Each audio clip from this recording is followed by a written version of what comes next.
Merry Christmas. Wolf. Woof. Oh. So we went and saw Love the Coopers. Mm. Eh. I like, It wasn't as bad as I expected it to be, although the ending made me go, oh, the ending was the best part. Because I was kind of wondering if that was where it was going in the first scene. I kind of figured. Yeah, I was like, please tell me the twist of this movie is going to be it's Tequila and Benetti. And it is. There's a family dog. The Coopers own a family dog, and from the beginning of the movie, there's kind of like a narrative voiceover. Yeah. And there's no one it could possibly be but the dog. It doesn't even, I realize this is a stupid sentence, but it doesn't even make sense that it is the dog. Because this dog, it cannot possibly be just a dog, other than the fact he can talk. Because this dog is prevalent to a lot of information that this dog would not know. Nope. Be It's it. like, meanwhile, in a cop car halfway across town. Yeah. Driving around the city for 6 hours, apparently. So, yo, what the fuck was that about? Like driving. Where were they going? I have no idea. I thought this was going to get really dark, and Anthony Mackie has just kidnapped Marissa Tomei and is driving her around the city for 12 hours. Easily. Like, the way this movie's set up, because it's like, we're following the Coopers, and she's at the mall, and she, like, tries to steal a brooch by sticking in her mouth and just walking out, and so he arrests her.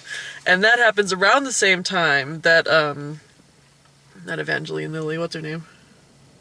Oh, Olivia Wilde. Yeah, Olivia Wilde, like, shows up at the plane station. So airport. She shows up at the airport and she's like, oh, meeting my family at 5, so I've got to kill an hour or 6. So according to this movie, that's 11 o'clock in the morning. And Marissa Tomei is easily an hour late for supper. Yeah. Which means that they're driving around for a solid 7 hours. Oh, yeah. I kind of thought that, like, well, okay, this is an ensemble piece. Maybe this right here is just taking place in a smaller amount of time than everything else. But when she gets dropped off, yeah, it's like fucking near dark outside. Yep. So this weirdo cop is just driving her around for 12 fucking hours, and she doesn't once question it. And the way she wakes up in that one part, because, like, they get in a conversation, and then he yells at her and closes the little window, and she kind of, like, hunkers down. Yeah. And they cut away, do some stuff, come back to her, and she's like, huh.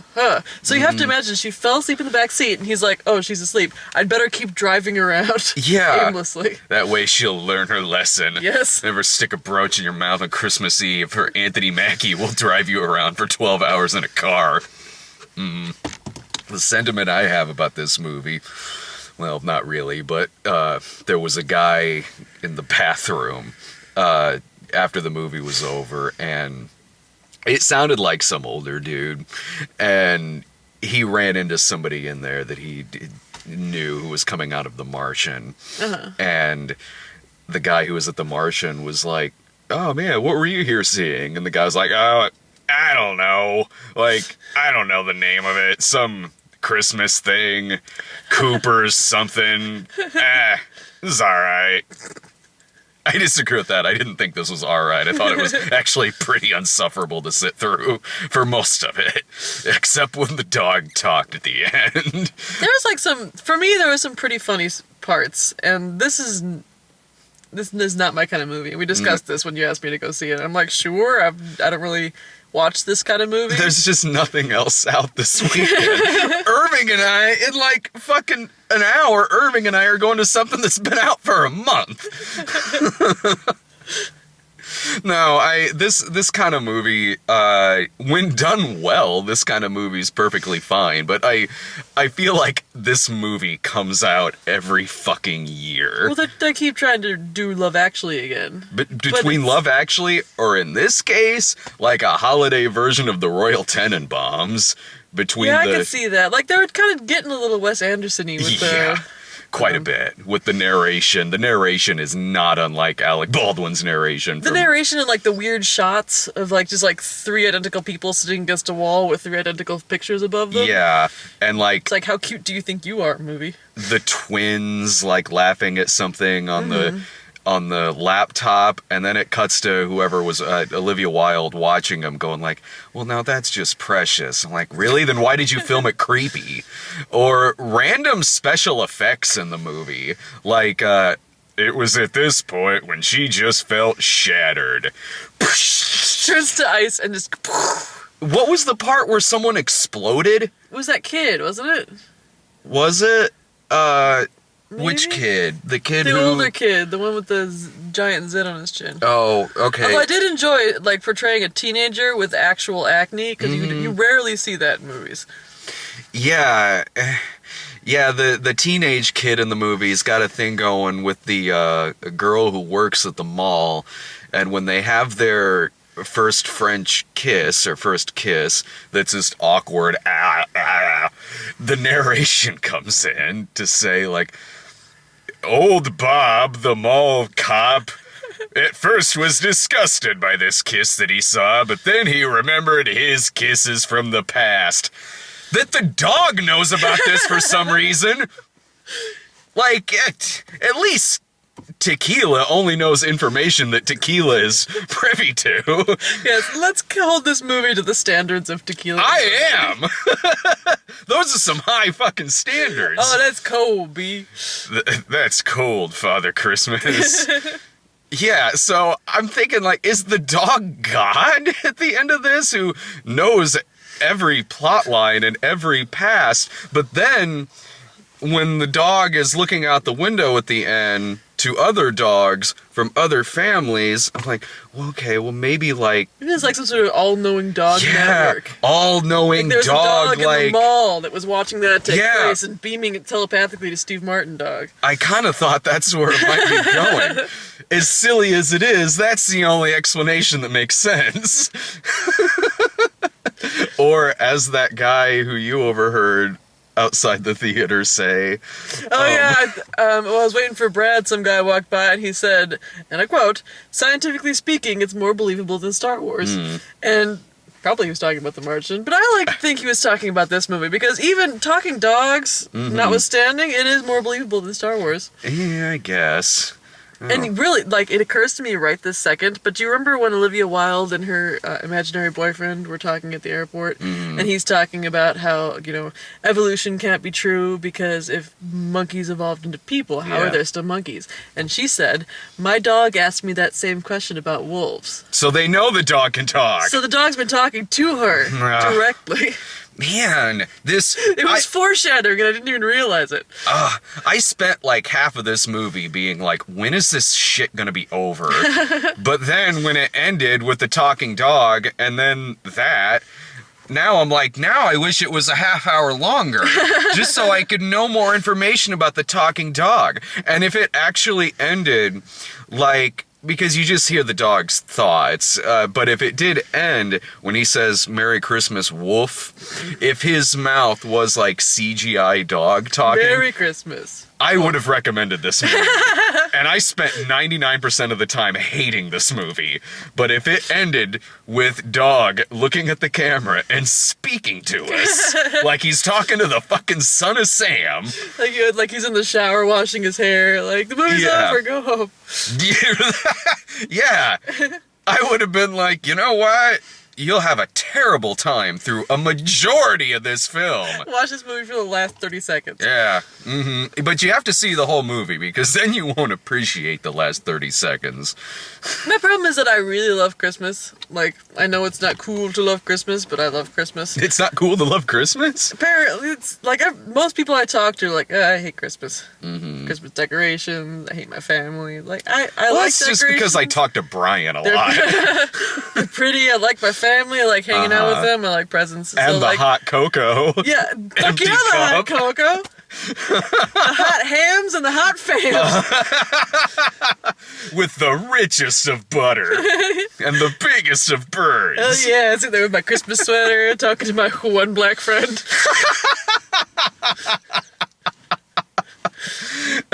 Let's just have no context to that.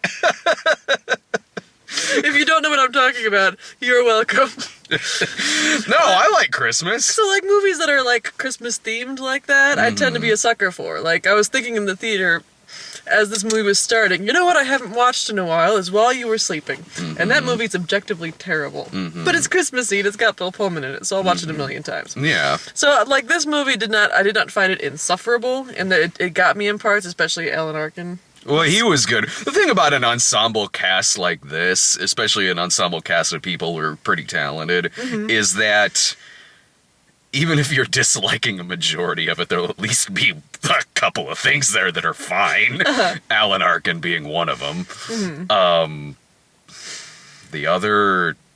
it was like him and... The soldier was funny. Yeah, I liked the soldier. I liked Alan Arkin. Marissa Tomei, I didn't like her character, but I like her. Yeah. So I was declined to give her a pass. She's just like this insufferable rich white woman who's stealing brooches at the mall because she doesn't like her sister. God fucking forbid. Most of the cast in this is just insufferable rich white people fucking complaining about dog shit. Yeah, my wife won't go to Africa with me. Oh, boo fucking who? That's this whole movie. This whole movie is them, like, complaining about their problems that aren't that fucking bad. Nope. They're just insufferable fucking crazy people. Like, I like the soldier in it, but he's saddled in this storyline with somebody who I honestly hope he doesn't end up with. Nope, she's a sociopath. Yeah, she is a sociopath, miserable, just fucking condescending to him about everything. She's so mean to her mom. Like, if I was Diane Keaton in this movie, I'd probably blow my brains out about 3/4 of the way through. When it turns out my entire family hates me because I'm too happy. Yeah. And I won't go to Africa.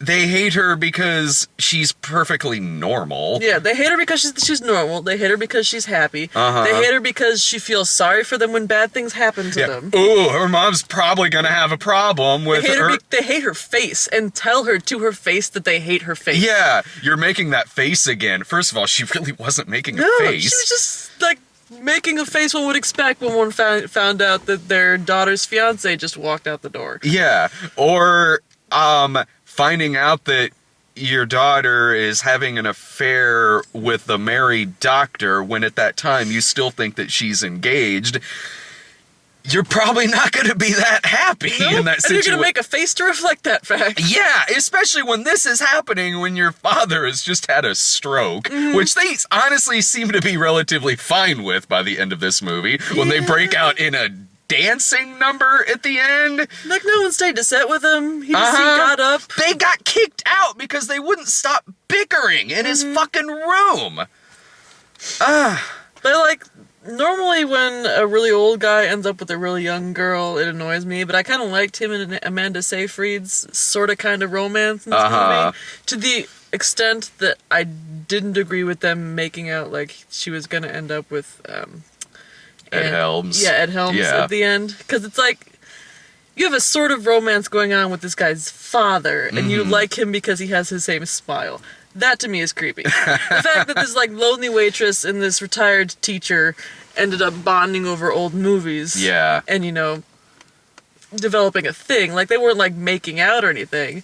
But he was into her, and she was kind of into him. Comparing it to Chaplin, too. Yeah. Okay, don't. That's gross. That's what the movie I say does. don't, but don't movie. Yeah. But I was thinking more like Harold and Maude. Yeah. No, I could see that because there was really nothing icky about it in this movie. They have a better chemistry than some of the other pairings do in this movie.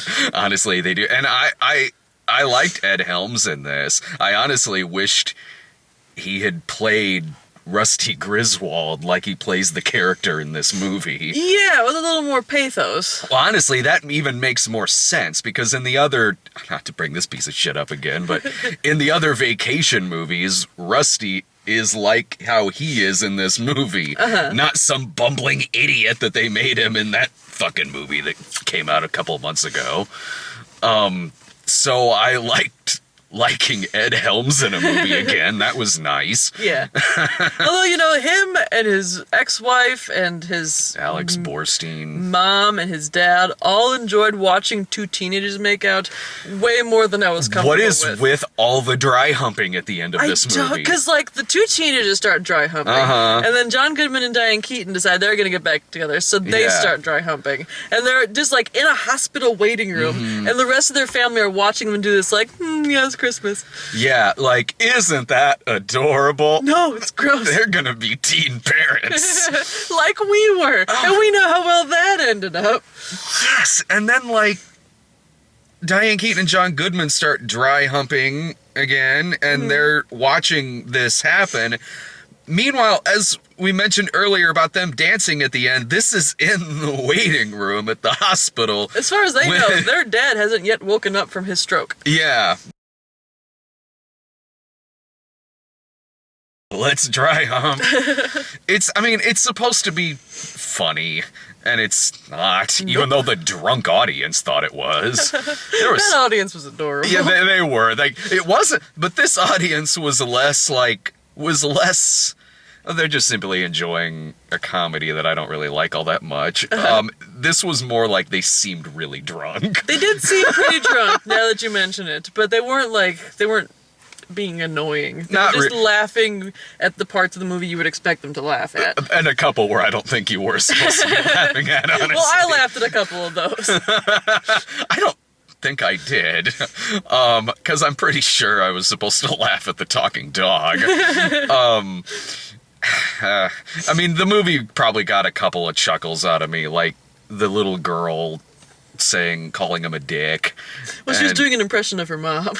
Yeah, that was funny. Well, and also it was horribly ADR'd, because in the trailer she doesn't say dick, and this was, even in the trailer she says jerk. Even in the trailer, I'm like, she doesn't say that in the movie.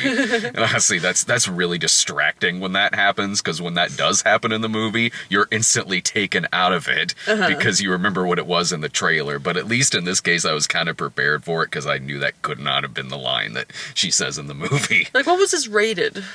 Probably a PG-13. Because maybe, like, she originally said something dirtier, like, you're an ass or something, and they had to change it to get whatever rating they ended up with. Maybe, or maybe they just simply wanted to dub over her for the trailer. But it was really badly ADR'd in the movie. I laughed at the soldier dude coming in and saying that they're engaged. Yes. Or, like, when he came back in, like, yep, I'm a smoker. Can't seem to quit. I'm an alcoholic. Just kidding. Which again is also in the trailer, so really the parts I laughed at are parts that are in the trailer. So well done whoever did the trailer. You found the genuinely funny bits. Yeah. Who was that soldier guy? Because he looked really familiar. Fuck. I meant to Google him, but then I forgot. Phone. He did look really, really familiar, but he reminded me a lot of, you remember that soldier who Sweet D was kind of hooked up with on It's Always Sunny? Vaguely? Where at first she thought he was like in a wheelchair, and then he wasn't, and she brought him a present that was like cargo shorts. Oh, right. I thought he kind of looked like Sweets, but not really. Sweets? From Bones, I don't think. Oh, okay. He was in Freaks and Geeks as well. The guy from this movie? No, the guy that he reminded me of. Oh, okay. Where the hell? His last name was, what was it? It was like Joe Bailey was the character's name. Yeah, apparently a handsome young man at diners billed before him. It's all cast in order of appearance. Jake Lacey. I know I've had to have seen him in some things. Yeah. I'll click on self. He was in 16 things. He was in an episode of Girls. He's the Michael J. Fox He was show. in Obvious Child. He was on The Office. He was Pete on The Office. Which one was Pete? He was the one that wasn't the Dwight lookalike. Young Jim Jr. Is that from a later season? Yeah, well, yeah. Because I don't remember that. They brought in those two young guys. There was Pete, who dated Aaron for a little while. Okay. And then there was the kid from Hot Tub Time Machine, who everyone was calling Dwight Jr. Clark and he Duke. didn't like it. Yeah. Now, once they got rid of James Spader, I was like, I don't really care anymore, so I stopped watching it. I can't remember if that was before or after James Spader. I want to say I think it was after, because I don't remember this guy at all. I think it must have been before, because I thought that Was Steve it? Carell's character was what gave him the nickname Dwight Jr. Anyway, we digress. Right, we're on camera. It's been a little while since I've watched The Office. Talk amongst yourselves. Yeah, we're busy, all right? Just fucking leave us alone.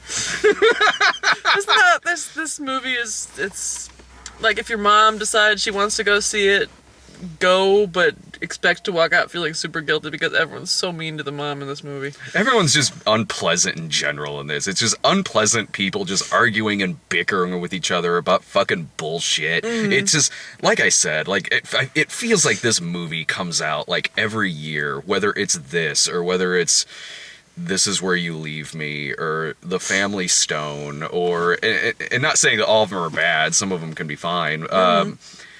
But this movie was reminding me of just better movies like this that I could be watching, like The Royal Tenenbaums or something. But also, I really did not like this movie at all. But I was like, well, at least it's not like, it's reminding me a little of those really shitty holiday Gary Marshall movies, like Valentine's Day. I actually thought of that. I'm like, New Year's Eve. This feels like they're trying for Love Actually, but landing somewhere around New Year's Eve. Yeah, it's like, it's not as good as Love Actually, but it's easier to sit through than like New Year's Eve or Valentine's Day. Because again, it does have some funny parts.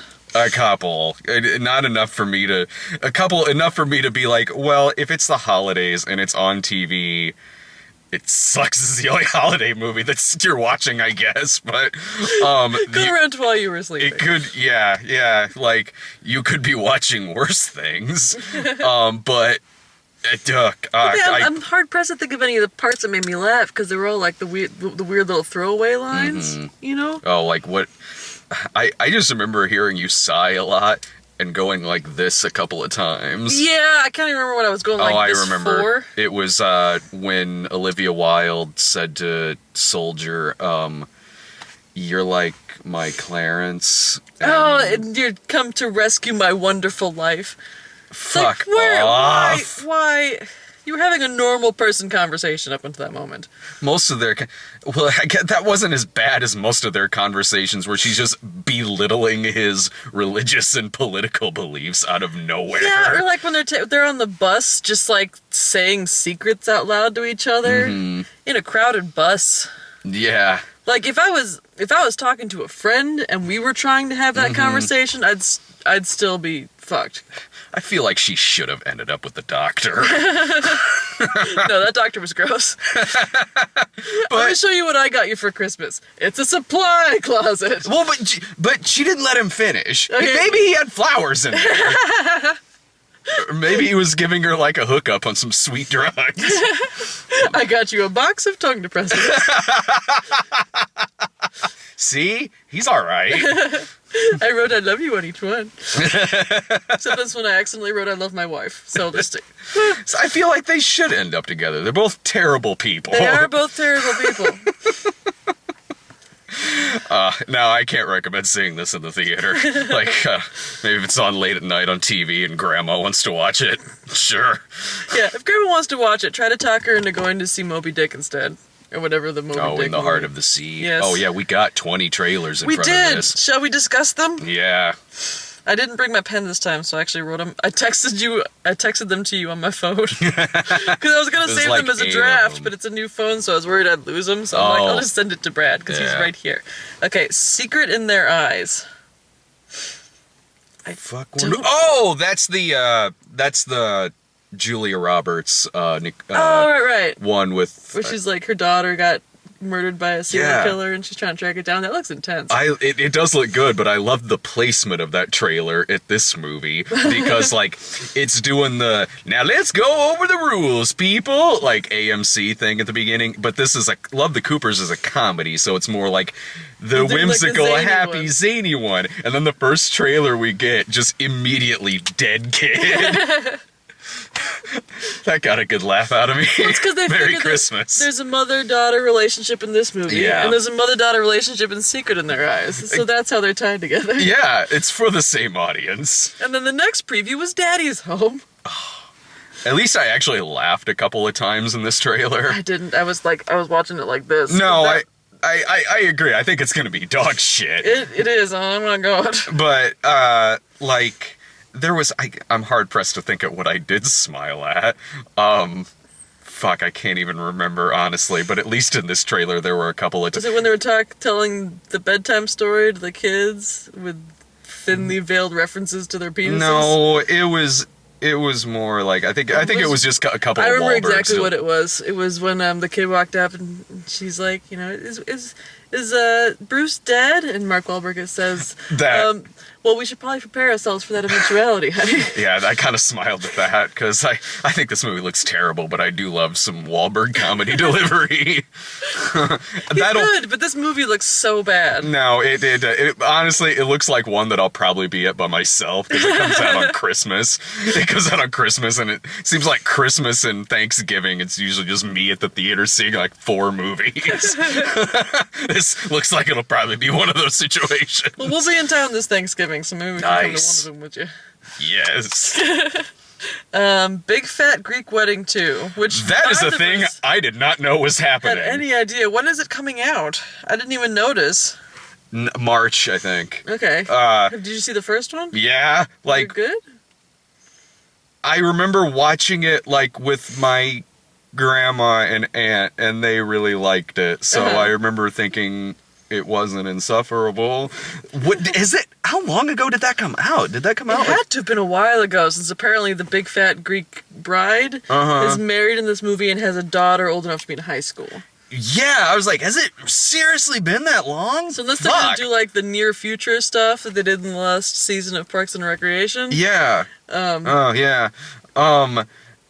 Yeah, so that threw me off. I don't know, like I remember the first one being like, well, this is a fine movie to watch with the family. It honestly, it actually doesn't surprise me they're making another one because the movies she did after this, none of them really did all that well.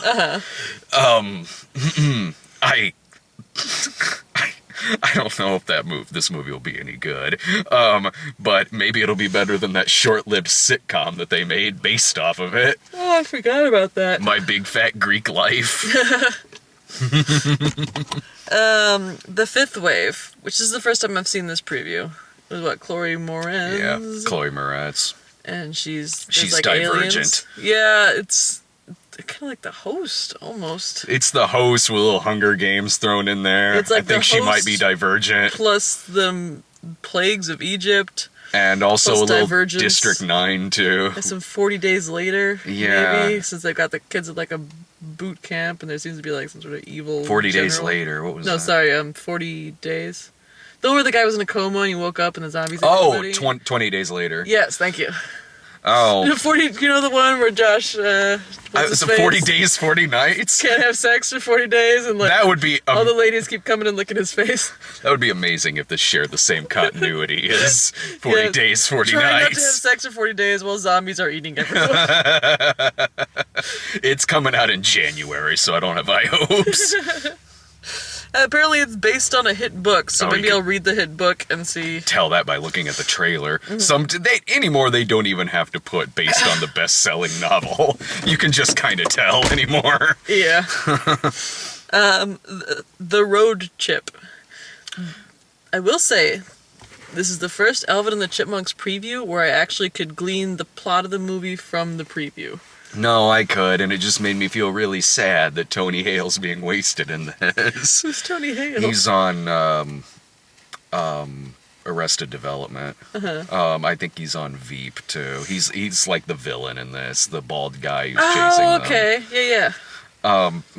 Man, dude, why do so many funny people from Arrested Development keep ending up in Chipmunks movies?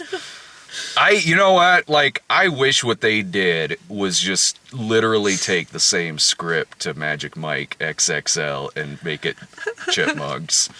Are the Chipmunks just high on ecstasy trying to work Yeah. out a new road routine? It's gonna be so bad when that movie is opening opposite Star Wars. Oh no. So there's gonna have to be some I feel bad for text those to dads. Like the dads that have to take their kids to go see the Chipmunk movie. Oh, the text that I gotta send out. Hey man, mind seeing the Road Chip? What else comes out? Who are you going to send I don't it know. to? You mind going to see Road Chip when it comes?